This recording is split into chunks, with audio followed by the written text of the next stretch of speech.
Hi, I'm Art Caplan at the Division of Medical Ethics at the NYU Grossman School of Medicine in New York City. Well, a lot of news has been going on in the political arena, and something happened in England and Wales that perhaps escaped your attention, but probably not. There was a huge debate in Parliament on a bill, the Terminally Ill Adults End of Life Bill, that was introduced by a Labour MP, Kim Leadbeater, that proposed giving terminally ill people the right to choose to end their life.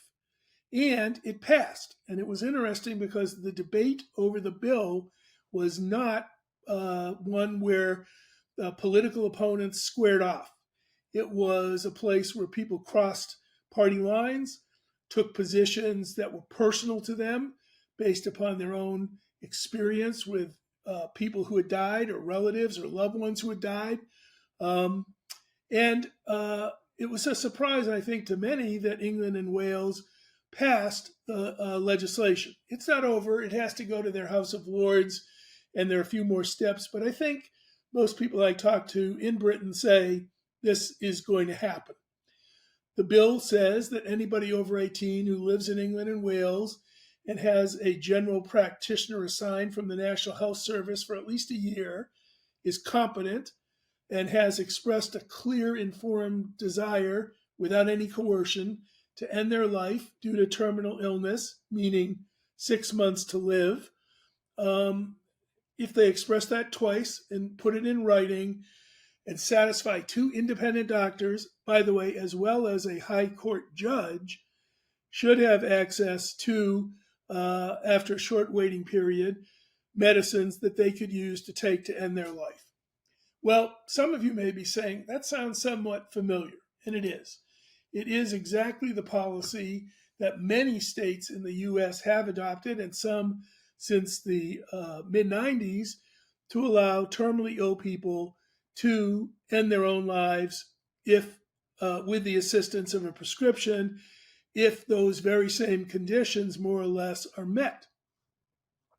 The one difference, I think, between, say, Washington State or Colorado or Oregon or New Jersey, states that all, Hawaii, states that have all passed this and have had it on the books, is that there is a judicial sign-off required in addition to the two doctors. So you might say the British approach is a little more conservative. Now, what the British approach is not is what's going on in Europe and Canada, where they're not using a standard of terminal illness to be eligible. They're using a standard of, is the patient suffering? That opens the door to many more people qualifying, because you don't have to be dying. You just have to say, I'm in irremediable pain, I'm suffering.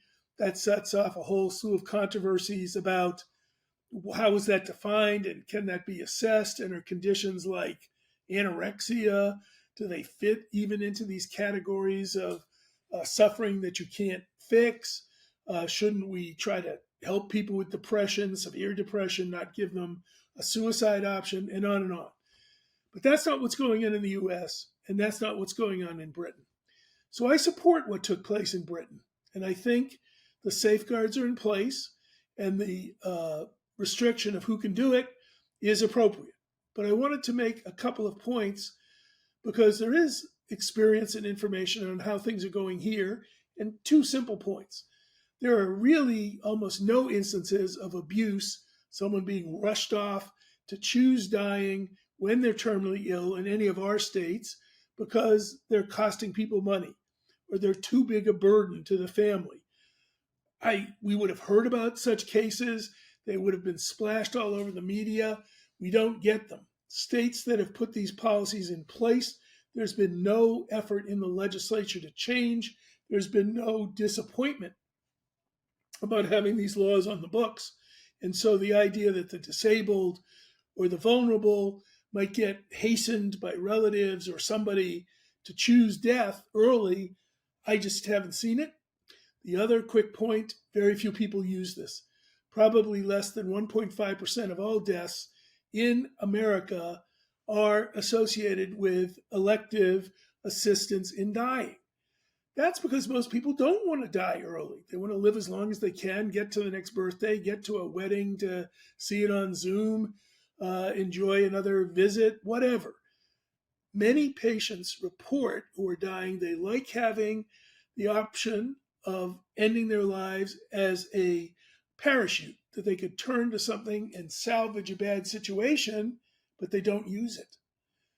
It's not something that has grown in popularity. It's not something where people more and more over in the US, more than a decade, have increasingly chosen. People ask to have it available, but they don't use it. That probably says enough about why England made the right choice. I'm Art Caplan. Thanks for watching.